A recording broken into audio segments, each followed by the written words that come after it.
നമ്മളിതൊരു എന്താ പറയുക സാധാരണ സംഭവമായി കേരളത്തിൽ മാറിയിരിക്കുകയാണ്.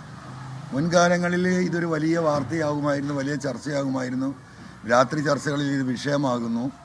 അവിടെ നിന്നൊക്കെ മാറിയിട്ട് സാധാരണഗതിയിൽ നമ്മൾ 3 നേരം ഭക്ഷണം കഴിക്കുന്നത് പോലെ ഇതൊരു സ്വാഭാവിക എന്താ പറയുക പ്രകൃതിയുടെ ഒരു പ്രതിഭാസമാണ് എന്ന് വരുത്തി തീർക്കത്തക്ക രീതിയിൽ ഇവിടുത്തെ ഭരണകക്ഷി ഗവൺമെൻറ്റിൻ്റെ നിലപാടുകൾ ആ രീതിയിലേക്ക് മാറിയുന്ന അവസ്ഥ നാട്ടിലുണ്ടായിട്ടുണ്ട്. സ്വാഭാവികമായിട്ടും ഇത് തടയപ്പെടാൻ ബാധ്യസ്ഥരായ ഗവൺമെൻറ് ഇക്കാലം അത്രയും നമ്മളോട് പറഞ്ഞിരുന്നത് ഇത് കേന്ദ്ര ഗവൺമെൻറ് കേന്ദ്രവന നിയമമാണ്, നമ്മൾക്കൊന്നും ചെയ്യാൻ കഴിയില്ല എന്ന് പറഞ്ഞ് സർക്കാർ മാറുന്നൊരവസ്ഥ ഉണ്ടായിരുന്നു. അതിലേക്കാണ് സംസ്ഥാന വന നിയമത്തിലൊരു വലിയ ഭേദഗതി കൊണ്ടുവന്നുകൊണ്ട് മനുഷ്യരെ മുഴുവൻ കൊന്നൊടുക്കാനുള്ളൊരു രാഷ്ട്രീയ സാമൂഹിക സാഹചര്യം കേരളത്തിൽ ഉണ്ടാക്കാൻ പോകുന്നത്.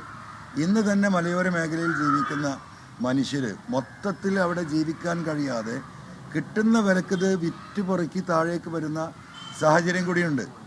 അവിടെയാണ് ഈ നിയമത്തിൻ്റെ വരാൻ പോകുന്ന നിയമത്തിൻ്റെ ഭീകരതയുടെ പ്രസക്തി ഏറുന്നത്. അതുകൊണ്ടാണ് ഈ വിഷയം ഏറ്റെടുത്ത് മുന്നോട്ട് പോകുന്നത്. ഇന്നലെയൊക്കെ CPM-ൻ്റെ ഉത്തരവാദിത്തപ്പെട്ട ചില നേതാക്കന്മാർ പറയുന്നത് കേട്ടു, അൻവർ 4 ആളില്ലാത്തത് കൊണ്ട് ഇതിന് ഇറങ്ങി തിരിച്ചതാണെന്ന്.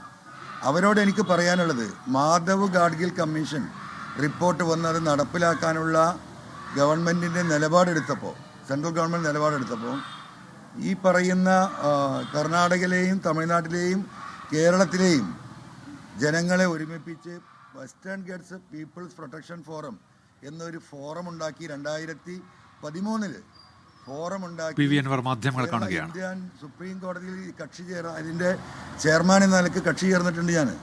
അത് കഴിഞ്ഞ് ഗ്രീൻ ട്രിബ്യൂണൽ അന്ന് കേസ് നടത്തിയിട്ടുണ്ട്. അന്ന് ഇവിടുത്തെ യൂണിറ്റുകളെ വേർതിരിക്കണം. യൂണിറ്റ് എന്ന് പറഞ്ഞാൽ അന്ന് വില്ലേജായിരുന്നു. കേരളം നമ്മൾ നേരിടുന്ന ഏറ്റവും വലിയ വിഷയം എന്താണ്? നിങ്ങളും കൂടെ അത് മനസ്സിലാക്കണം. ഈ കാര്യം ഒന്ന് എക്സ്പ്ലെയിൻ ചെയ്യേണ്ടതുണ്ട്. ഇവിടെ മറ്റു സംസ്ഥാനങ്ങളിലെ പോലെ റിസർവ് ഫോറസ്റ്റ് മാത്രമല്ല കേരളത്തിലുള്ളത്. 977 ഇവിടെ നിയമങ്ങൾ ശക്തമായപ്പോൾ empty-ആയി കിടന്ന ഒരുപാട് ഭൂമികൾ, റവന്യൂയുടെ കയ്യിലുണ്ടായിരുന്ന ഭൂമികൾ, ആ ഭൂമികൾ ഫോറസ്റ്റിന് കൈമാറിയപ്പോൾ എന്ത് സംഭവിച്ചു? മനുഷ്യർ ജീവിക്കുന്ന ഏരിയയിൽ 25 ഏക്കർ ഫോറസ്റ്റിന് കൊടുത്തു, 50 ഏക്കർ കൊടുത്തു, 100 ഏക്കർ കൊടുത്തു, 200 ഏക്കർ കൊടുത്തു. എന്തിനേറെ പറയുന്നു, 2 ഏക്കർ ഭൂമി വരെ ആ കാലഘട്ടത്തിൽ റവന്യൂ ഇവർക്ക് കൈമാറി. ഇവിടെയൊക്കെ എന്ത് പറ്റി? വനവൽക്കരണം നടന്നു. അപ്പോൾ കേരളത്തിലെ ഒരു പൊതുസ്ഥിതി എന്ന് പറയുന്നത് ഒരു 100 ഏക്കർ കാടുണ്ടാവും, അതിൻ്റെ അപ്പുറത്തൊരു വില്ലേജ് ഉണ്ടാവും, അതിൻ്റെ അപ്പുറത്ത് 10 ഏക്കർ കാടുണ്ടാവും, അതിൻ്റെ അപ്പുറത്തൊരു വില്ലേജ് ഉണ്ടാവും.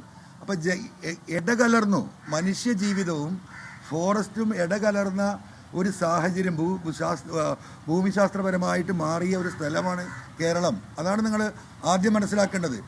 ജനങ്ങൾ പോയി ഫോറസ്റ്റിൽ വീട് വെച്ചതല്ല, ജനങ്ങൾ നിൽക്കുന്നിടത്തേക്ക് ഫോറസ്റ്റിനെ ഇങ്ങോട്ട് കൊണ്ടുവന്നതാണ് കേരളം.